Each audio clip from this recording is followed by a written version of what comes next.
très excitée à l'idée de vous présenter cette toute nouvelle série, petite série de vidéos sur le désencombrement, que je suis un très grande adepte, parce que qui dit encombrement dit désencombrement.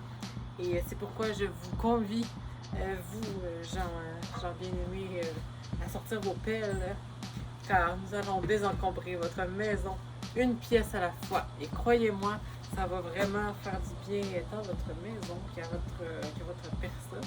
Pensez, j'avais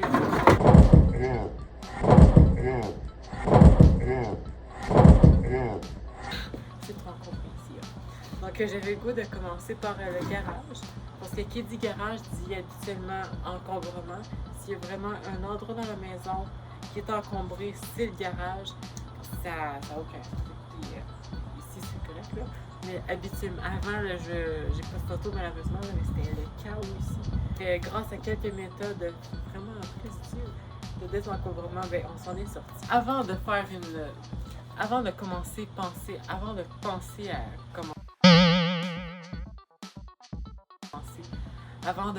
commencer à désencombrer, c'est très important de se poser quelques questions. En fait, il faudrait commencer par se poser pourquoi est-ce qu'on peut désencombrer? C'est quoi l'objectif derrière ça? Parce que si on se dit, ah là, je vais faire le ménage partout, là, tout va être propre, ça, mais que notre objectif après, c'est de racheter autant de choses comme en neuf, mais ça ne donnera rien parce qu'on va se réencombrer avec des affaires. Et être encombré, ça ne veut pas dire que c'est plein de vieilles affaires partout. Ça peut être des belles choses, mais c'est juste qu'il y en a trop. Si j'avais un conseil à vous donner pour désencombrer, ça serait, ça c'est valable dans toutes les étapes dans toutes les pièces de votre maison. Je vous dirais contrairement à certaines personnes qui prennent, on ne dira pas de nom, là, mais que si l'objet ne vous inspire pas la joie, débarrassez-vous-en. Mais ça peut être bon, mais c'est pas nécessairement bon dans tout. Parce que moi, j'ai déjà fait ça, la méthode comme et j'ai déjà regretté d'avoir jeté des choses. Alors, soyez très prudents. Par exemple, si je prends cette autre pelle, et là, je la regarde, je suis tentée de la méthode Marie voudrait que je tienne cette pelle, que je la prenne, que si je ne ressens aucune émotion, aucune joie en la tenant, c'est que je dois m'en débarrasser. Sauf que, moi, j'ai aucune joie, mais je ne devrais pas l'acheter pour autant parce que cette pelle-là peut m'être utile.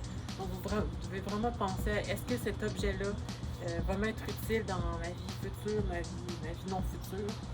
Moi, ce que j'ai fait ici pour le cabanon, pour nettoyer le cabanon, j'attends qu'il fasse beau parce que là, vous allez avoir besoin de tout sortir. On sort dehors si vous avez de la place, naturellement.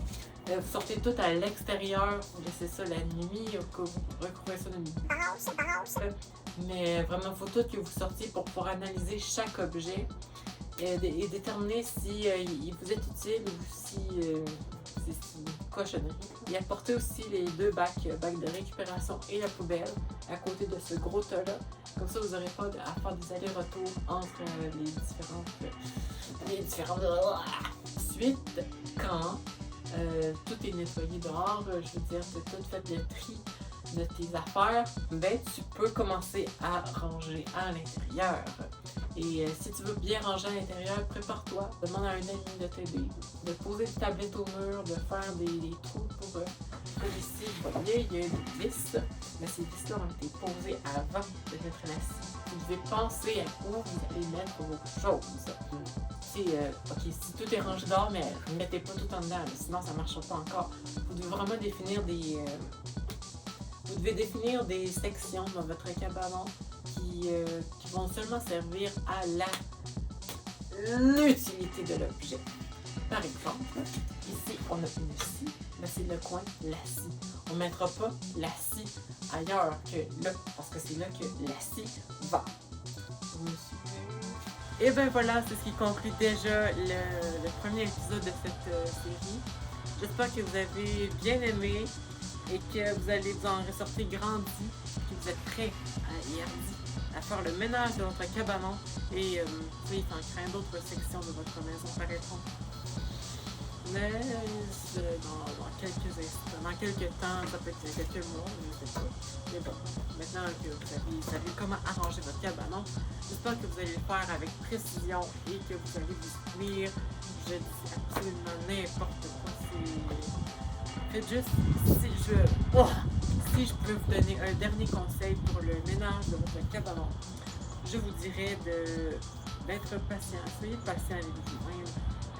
Faites pas tout d'une journée. Laissez-vous quelques jours pour pouvoir penser la nuit, penser à des solutions de rangement pour que tout soit bien pratique et que tout soit parfait pour les jours à venir.